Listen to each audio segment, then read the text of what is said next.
ব্রাহ্মণবাড়িয়ায় লাইনচ্যুত মালবাহী ট্রেনের বগি উদ্ধারের আধা ঘন্টার মধ্যে একই স্থানে ফের লাইনচ্যুত হলো কক্সবাজার এক্সপ্রেস ট্রেনের বগি। এতে ডাউন লাইনে ঢাকার সঙ্গে চট্টগ্রাম ও সিলেটের রেল যোগাযোগ বন্ধ রয়েছে। এর আগে শনিবার ভোরে মালবাহী ট্রেনের বগি উদ্ধারের পর ভোর ৫টা থেকে ট্রেন চলাচল স্বাভাবিক হয়। তবে আধা ঘন্টার মাথায় একই স্থানে ফের দুর্ঘটনার কবলে পড়ে কক্সবাজারের এক্সপ্রেস ট্রেন।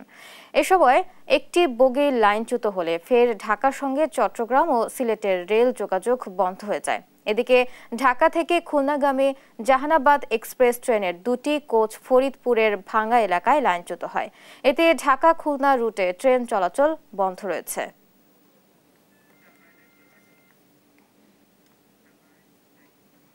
ব্রাহ্মণবাড়িয়ায় মালবাহী ট্রেনের পর এবার কক্সবাজার এক্সপ্রেস ট্রেনের বগি লাইনচ্যুত হয়। এতে ডাউন লাইনে ঢাকার সঙ্গে চট্টগ্রাম ও সিলেটের রেল যোগাযোগ বন্ধ রয়েছে। এ বিষয়ে আরো জানাতে আমাদের সঙ্গে এখন যুক্ত হবেন মেহেদী নূর পরশ। পরশ, বর্তমান পরিস্থিতি কি আমাদের জানাবেন?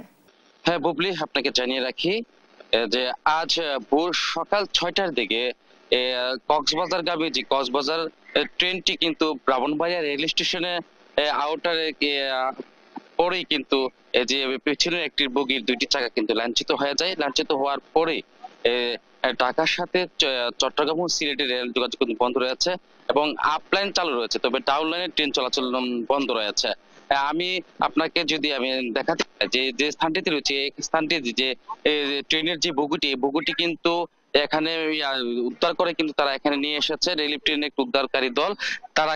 তারা এই কিছুক্ষণের মধ্যেই কিন্তু যে যে যে ট্রেনটি রয়েছে, ট্রেনের বগিটি রয়েছে, এই বগিটি তারা উদ্ধার করে রিলিফ ট্রেনের মাধ্যমে কিন্তু একটি তারা নিরাপদ স্থানে নিয়ে যাবেন এবং এর ফলে কিন্তু ট্রেন চলাচল স্বাভাবিক হবে বলে আমাকে জানিয়েছেন।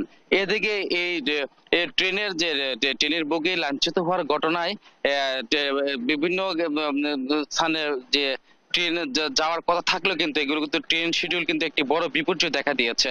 আমরা কিছুক্ষণ আগে ব্রাহ্মণবাড়িয়া যে রেলওয়ে স্টেশন মাস্টারের সাথে কথা বলেছিলাম, তিনি আমাকে জানিয়েছেন যে ইতিমধ্যে যে সকালে যে ব্রাহ্মণবাড়িয়া থেকে কিন্তু 83 কিলোমিটার ট্রেন আছে, এটি ঢাকার উদ্দেশ্যে ছেড়ে যায় সকাল 5:30টার দিকে। এই ট্রেনটি কিন্তু ব্রাহ্মণবাড়িয়া সদর উপজেলা যে পাগাচন রেল স্টেশনে কিন্তু আটকে পড়ে আছে। এছাড়াও যে আরো বেশ কয়েকটি ট্রেন কিন্তু চট্টগ্রামগামী, এগুলো কিন্তু বিভিন্ন রেল স্টেশনে ইতিমধ্যে আটকে পড়ে আছে। যতক্ষণ পর্যন্ত ডাউন লাইন চালু না হয় ততক্ষণ পর্যন্ত কিন্তু ট্রেনগুলো কিন্তু আটকে পড়ে থাকবে বলে আমাকে জানিয়েছেন।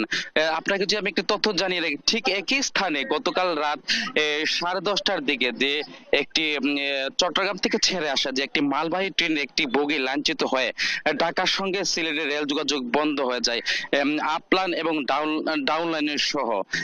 পরে আখড়া থেকে উদ্ধারকারী ট্রেন আসে দুর্ঘটনা কবলিত যে বগিটি উদ্ধারের পর শনিবার ভোর 5টার দিকে ঢাকার সঙ্গে সিলেট ও চট্টগ্রাম রেল যোগাযোগ কিন্তু স্বাভাবিক হয়। এর পরপরই কিন্তু ঠিক 1 ঘন্টা পরে কিন্তু আবার একই স্থানে দুর্ঘটনার ফলে যে কিন্তু ডাউন লাইন ট্রেন চলাচল বন্ধ রয়েছে। তো যে ব্রাহ্মণবাড়িয়া যে স্টেশন মাস্টার তিনি আমাকে জানিয়েছেন গতকালের ঘটনায় যে রেলওয়ের যে একটি অংশের দুইটি পাতের অংশ কিন্তু ক্ষতিগ্রস্ত হয়েছে স্লিপারের, তো এটি কিন্তু তারা উদ্ধারকারী দল এসে কিন্তু তারা মেরামত করছেন। তো মেরামত করার পরে কিন্তু ট্রেন চলাচল স্বাভাবিক বলে আমাকে জানিয়েছেন। তো বুবলি, এই ছিল আমার কাছে সর্বশেষ।